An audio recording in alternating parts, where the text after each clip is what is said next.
మిత్రులకు నా సహచార నాయకులు భువనగిరి మున్సిపల్ చైర్మన్ కోటేశ్వర వెంకటేశ్వర గారు, అట్లే అభిశిష్టి గారు, రైల్వే చైర్మన్ గారు, మార్కెట్ చైర్మన్ రేఖా గౌరవ్ గారు, భీమన్ నాయక్ గారు, సహచార మిత్రులు, పార్టీ మిత్రులకు అందరికీ నమస్కారం. ఈరోజు ఇక్కడ కలెక్టర్ ఆఫీస్ దగ్గర బీజేపీ, భారతీయ జనతా పార్టీ, అట్లే టీఆర్ఎస్ వాళ్ళు మూకుమ్మడిగా వాళ్ళు కలిసి మరి మేము వేరు వేరు అని మాట్లాడతారు, ఒకరినొకరు తిట్టుకున్నట్టు అని మాట్లాడతారు. మరి ఇక్కడ చేసే కార్యక్రమాలన్నీ కలిసి చేస్తారు. ఇదివరకేమో ఢిల్లీలో కలిసేది, ఇక్కడ గల్లీలో కూర్చి ఢిల్లీకి నాకు దోస్తే అన్నట్టుండదు. ఇప్పుడు ఇక నేరుగా బాహాటంగా కలిసిపోయే కార్యక్రమం చేస్తారు. ఇద్దరు కలిసిపోయి ఒకటే అప్లికేషన్ కూడా ఇచ్చారు, ఒకటే పిటిషన్ ఇచ్చారు కలెక్టర్. ఇది దేని మీద ఇచ్చిందా అంటే భువనగిరి కలెక్టర్కు త్రిబుల్-ఆర్ మీద, త్రిబుల్-ఆర్ ల్యాండ్ అక్విజిషన్ ఏదైతుందో దాని మీద వీళ్ళు కంప్లైంట్ ఇచ్చి త్రిబుల్-ఆర్ అలైన్మెంట్ మారవమన్నారు. ఇది ఎంత హాస్యాస్పదంగా ఉన్నదంటే వాళ్ళ ప్రభుత్వము అంతకుముందు 2023 డిసెంబర్ 3వ తారీఖు వరకు టీఆర్ఎస్ ప్రభుత్వం, అక్కడ కేంద్రంలో భారతీయ జనతా పార్టీ ప్రభుత్వం, రాష్ట్రంలో టీఆర్ఎస్ ప్రభుత్వం, ఇద్దరు చేతులలో ఈ త్రిబుల్-ఆర్ యొక్క అలైన్మెంట్ ఉంది. ప్రతిపక్ష పార్టీగా మేము పోరాటం చేసినాం, రైతులతోటి మేము కూడా సంఘీభావం తెలిపినాం. రైతులను అరెస్ట్ చేసి జైల్లో కూడా వేసింది. అలైన్మెంట్ మార్చే ప్రయత్నం చేయలేదు కదా, ఆఖరికి రైతులను జైలు వేసే పరిస్థితి వేసిరు. భువనగిరిలో ఎప్పుడు రైతులను అరెస్ట్ చేసిన పరిస్థితి ఇంతవరకు లేదు. నాడు ఎమ్మెల్యే చూసుకుంటూ కూర్చుంటారు. నల్గొండ జైలు కూడా పట్టుకొని పోయినారు. సో అంటే ఆనాడు ఇక్కడ రాష్ట్ర ప్రభుత్వం, అక్కడ కేంద్ర ప్రభుత్వం ఉంటుంది. ఇక్కడ త్రిబుల్-ఆర్ అలైన్మెంట్ ఒకదాని తర్వాత ఒకటి జీవోలు వస్తాయి. ఒక 3-4 ఏళ్ల ప్రక్రియ. అందులో భాగంగా ఇక్కడ మీకు క్లియర్గా చదువుతానేనండి, ఇక్కడ క్లియర్గా నేను చదువుతాను కూడా. ఇక్కడ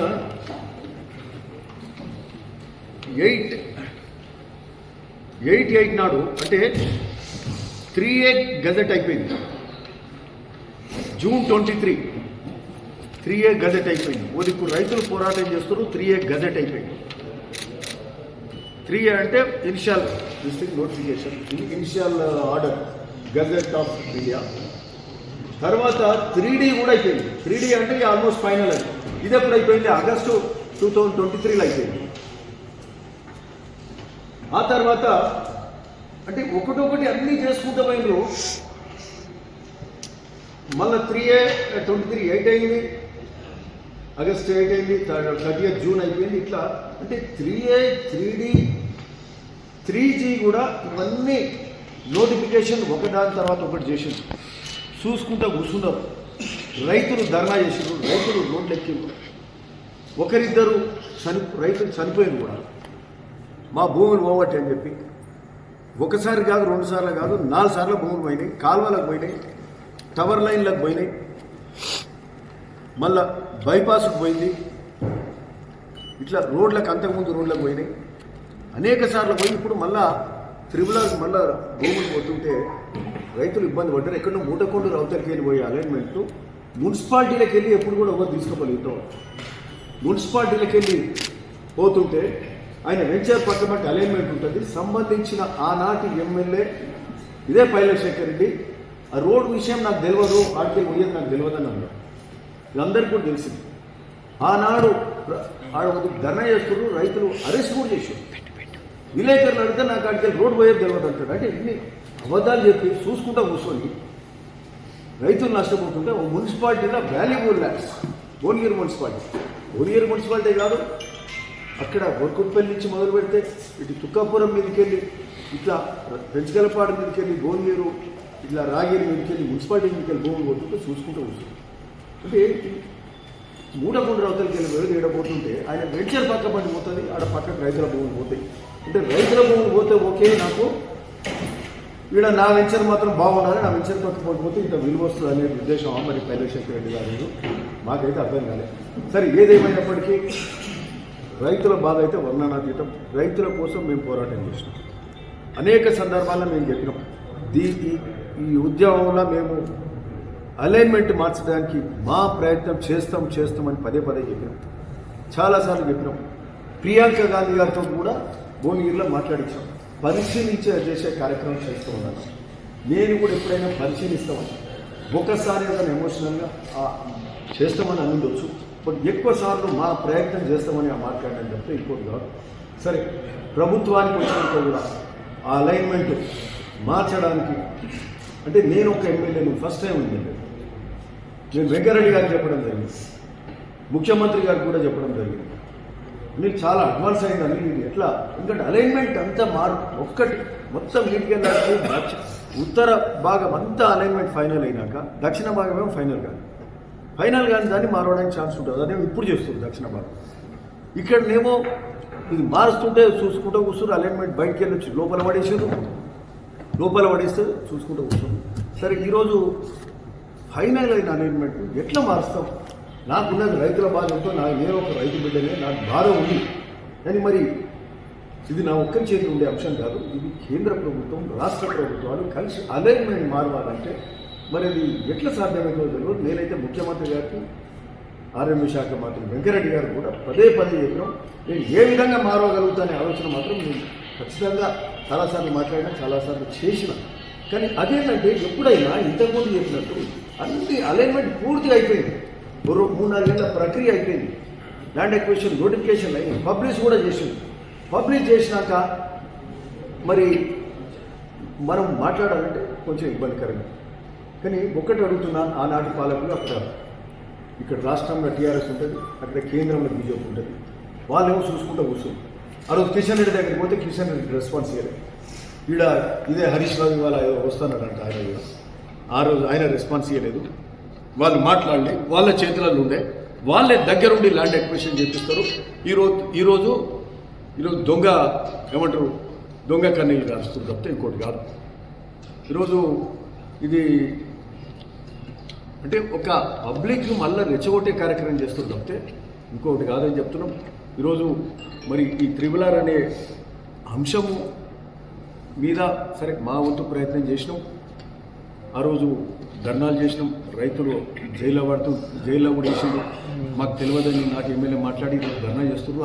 ఆయన ఏమంటుండంటే ఈరోజు మమ్మల్ని ఏమన్నాడు ఆయన, మేము చేయడానికే మమ్మల్ని ఓడగొట్టిండు, మేము చేయడానికి మమ్మల్ని ఓడగొట్టిండు, మేము ఓడగొట్టి మరి మీరేం చేస్తున్నాం, మేము ఏమైనా చేయాలంటే మాకు మిగిలితే కదా ఉండటానికి. వారు ముఖ్యమంత్రి గారు ఈరోజు గొప్ప విషయం ఏంటంటే, ముఖ్యమంత్రి గారికి మేము ఈరోజు కంగ్రాచులేషన్స్ చెప్తున్నాం.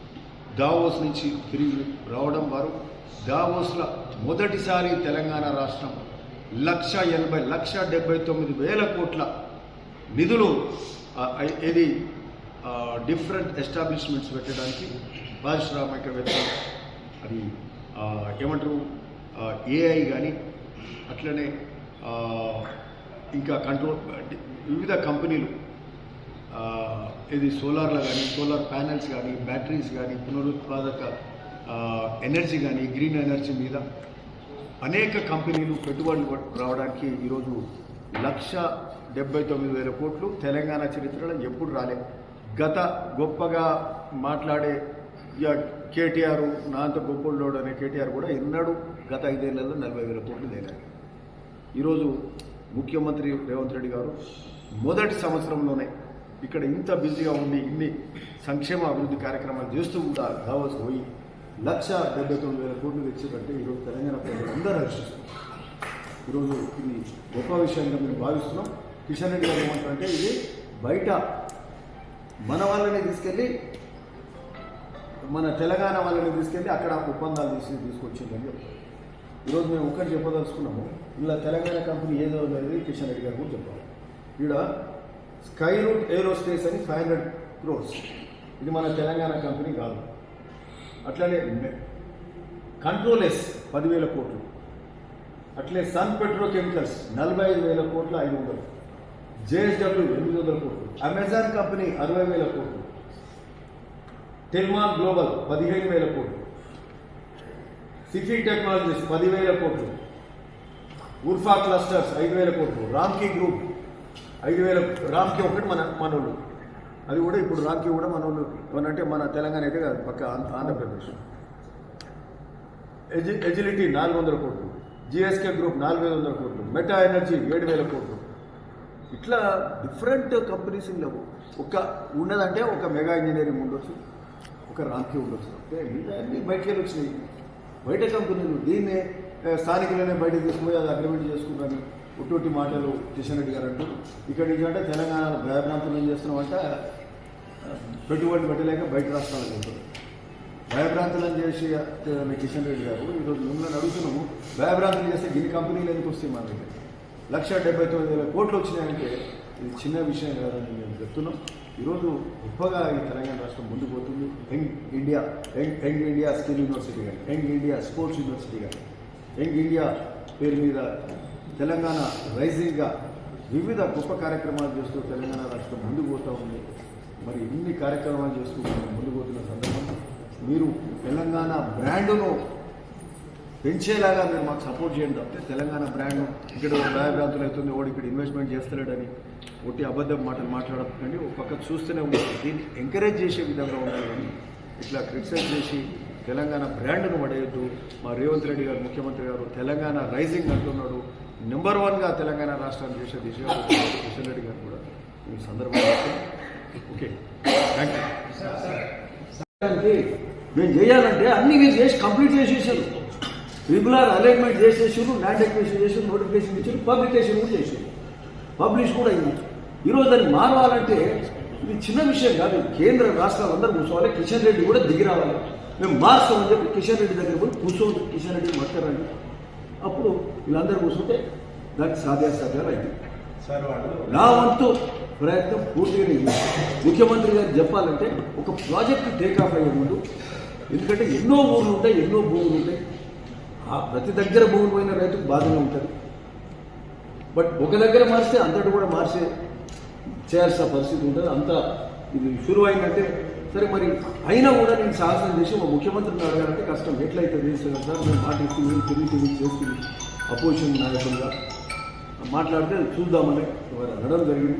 ఈరోజు కిషన్ రెడ్డి గారు కూడా చెప్తున్నాం, మీరు ఢిల్లీలో కూర్చున్నారు కదా, ఢిల్లీలో సీనియర్ మోస్ట్ మినిస్టర్ మోడీ గారు మీకు దగ్గర కదా, మరి దీని మీద మార్చే ప్రయత్నం చేయండి, మీరు చేయండి. ఆ రోజు ఇదే నాడున్న టీఆర్ఎస్ ప్రభుత్వం ఈరోజు లేదు, బట్ బీజేపీ అయితే ఉందిగా కేంద్రంలో. మారవండి, మీరు మార్చే ప్రయత్నం చేయండి. మీ ఎవరు ఇప్పుడు మీ నేషనల్ హైవేస్ మినిస్టర్ దగ్గర కూడా మోడీ గారి దగ్గర కూర్చొని శాతం అయితే మారవండి. అంతేగాని ఒట్టిగా రైతుల దగ్గరకు వచ్చి దొంగ ధర్నాలు చేయడం. ఈరోజు లక్ష్మణ్ వస్తాడు, గూడూరు నారాయణ రెడ్డి వస్తాడు, బైలశేఖర్ రెడ్డి వచ్చి దొంగ ధర్నాలు రెచ్చగొట్టే కార్యక్రమం చేస్తున్నారు. ఇంకోటి కాదు, మేము ఆనాడు రైతులతో పాటు మేము పోరాటం చేసినాం. కానీ అప్పటికే మా ప్రభుత్వం కాదు అది, అప్పటికే అన్ని తీర్మానాలు అయిపోయినాయి, అన్ని 3G 3D 3A అన్నీ అయిపోయినాయి, ఫైనల్ అయిపోయిందని మార్చేయడానికి కూడా అయినా కూడా మా వంతు ప్రయత్నం మేము చేసినాం. అదే ఫస్ట్ టైం ఎమ్మెల్యేగా. సరే, మరి అది జరిగితే మంచిది.